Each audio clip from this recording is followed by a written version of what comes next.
Ликовна колонија во организација на Сдруженијето Нова искра Нова надеж се одржа во Дојран.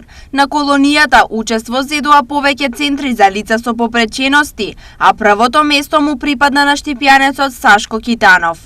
Прв пат организиравме оваа година ликовна колонија во Дојран, на Дојранско езеро, нели? За лицата со посебни потреби и хендикеп.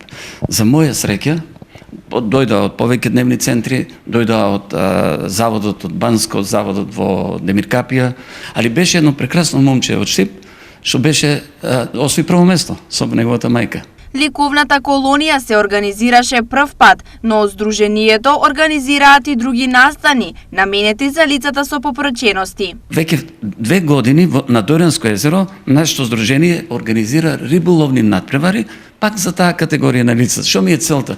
Од дневните центри да ги извадеме малку на воздух, на езеро, после таа ситуација со ковид ситуацијата, беа затворени, нервозни, вакви, такви.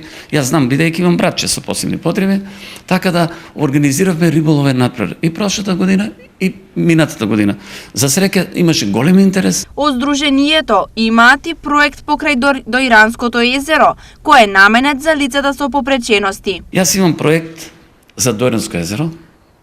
Веќе нашето здружение постоја неколку години, проект поддржан од повеќе европски земји, да во Дојран се роди едно одмаралиште со намера да стане старски дом за оваа категорија на лица. Јас се трудам со поддршка со мојот проект да го подновам, имам поддршка од странство, значи нели, да пак за таа категорија на лица, не само на вакви манифестации, да си доаѓаат за време на викенд, по групички на одморче 5-10 дена да не одвоз, ипак Дојран е топла вода, лековита.